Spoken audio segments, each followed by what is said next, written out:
Hey guys, what's up? This is Dark Alpha, and welcome back to my draft strategy video, the culmination of all my other fantasy videos. If you guys really want to know how to master your draft, dominate the league, stay tuned. I got a lot of stuff coming up.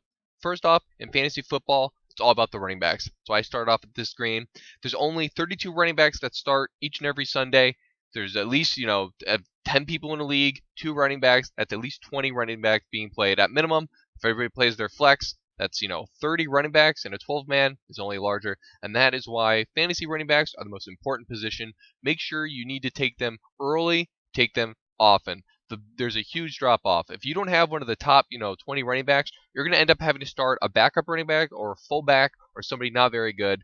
And that is the reason why fullbacks are so, or why running backs are so important. Sorry, I got my tongue tied up. That's why running backs are so important, because there's always going to be a quarterback that can, the top 12 are going to be starting, and then it's easy to get a backup on the waiver wire. Whereas wide receivers, there's 2, sometimes 3 wide receivers per team. That's 60 to 90. But running backs are rare. Make sure you go early and often.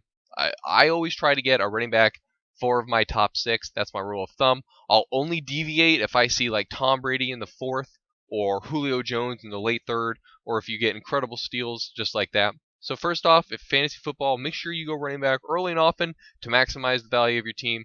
Running backs win championships. And one of the best ways that you can use your different sites is to use a web tool comparison. I like to go and screenshot the top running backs of each website, put them against each other, and this way I can be prepared for somebody that, if I really like, say, Lamar Miller, and I'm drafting on ESPN, I would know that other people coming from Yahoo, like you can see there, the red bar indicates a group of 10, not anything specific, just separating my running backs for you guys. But I would see that people drafting on Yahoo would, think Lamar Miller is a huge steal, and they might be willing to reach for him, so I wouldn't try to put him off. And you can also use this to see which ones are ranked higher on others and lower on another. Oh, I forgot to mention this earlier. Keep in mind, when there's bye weeks happening, there's less than 32 running backs taking the field. So there's only going to be like 25 running backs starting every week. That's one of the reasons why you want a lot of running backs. Load up on them, hoard them, treasure them, call them your precious. Make sure you get a lot of them.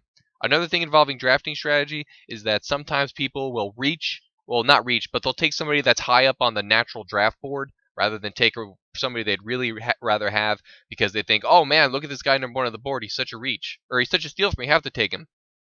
But you have to realize that if you're on the clock and everybody within the next 10 to 15 is considered to be equal, everybody that will be gone by the next time you pick, that's what it matters. The draft order within that next 15 doesn't matter if you're on the clock. It only matters, who's going to last till the next round. So don't really look at the natural rankings. Make up your own rankings or use mine. Mine are pretty good. But don't listen to that. For example, like using the sign ranking examples that I was showing you previous, if you want Lamar Miller and you're drafting on ESPN and like he's within like 6 or 7 and there's somebody else on the board and and you're like, oh man, I really want Lamar Miller, but somebody else on the board is told to be higher. Go ahead and take Lamar Miller. That site rankings doesn't matter, because by the time you pick again, he'll be off the board, and it doesn't matter where he is as long as he's gone by the next round. So make sure that you don't get pressured by the draft board the site's offering you.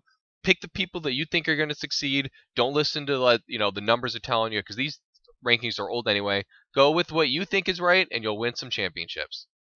After running backs, your second most consistent and important position for your wide receivers. There's 20, there's only going to be 10 quarterbacks played. Some people carry backups, some don't. Regardless, there's always going to be a quarterback out there. But the wide receivers, they're the number 2 position that I usually go. I like to go running backs in the first 2 or 3, and then take a wide receiver or 2, get some good ones, and then get 2 more running backs. This is why I have my 2 starting wide receivers, my 4 clutch running backs I'll rely on all season, and then it's really easy to get a lot of flyers for wide receiver. T.Y. Hilton, Tompkins, Gordon, Djax, Tate, and Givens are all going in the late rounds, whereas there's absolutely no running back value around there. So you need to make sure that you're going running back early so you can leave yourself open to be taking these fantasy wide receivers and tight end flyers. This way, because it's a lot easier for wide receivers to explode. Everybody knows about like the Victor Cruz story and stuff like that, but you very rarely hear running backs coming out of the undrafted rounds. It's much easier to get a flyer for wide receiver than it is for running back, and you need to be able to put yourself in a position to where you're able to leap at a wide receiver by just taking halfbacks early. One of the reasons why going halfback is so important, and one of the reasons why you don't need to take an elite wide receiver, because you can always take a flyer in the later ends.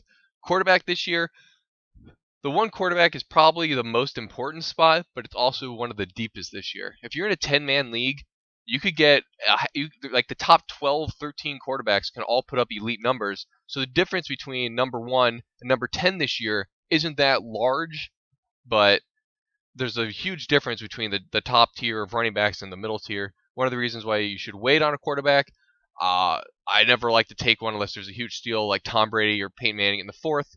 One of my rules of thumb lately has been Andrew Luck, Matthew Stafford in the 7th or the 8th round. That's always been a really great steal for me. They can both put up elite numbers. Same with, Robert Griffin III or Tony Romo or later on. They can all put up elite numbers, but, running backs can't. And tight ends this year, I don't draft a tight end personally until like the 12th round or somewhere a little earlier because I'm trying to ensure that I get Jordan Cameron on my team because he can provide super elite numbers without having to cost you an elite flyer spot. So again, I like to put off tight end unless I see Jimmy Graham in the 3rd, then I'll pick him up.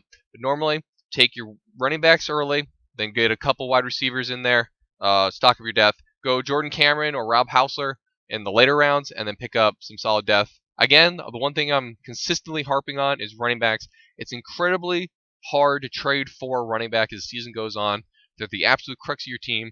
Load up on running backs. You won't regret it. It's easy to trade a running back for another position if you get hurt, but it's very difficult to trade for a running back. So if there's in doubt, make sure to take a running back.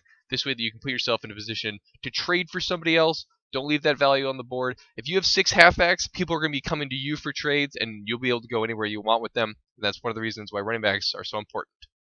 Alright, you guys, I hope you enjoyed this video. Hope you learned about the importance of running backs. If you have any more questions regarding fantasy drafts, who should I play, who should I draft, stuff like that, just tweet me at EVOAccura. I'm free to answer all questions. Or you can ask questions on the Evo guest forums. We got a bunch of people available to ask questions. I'd be glad to help.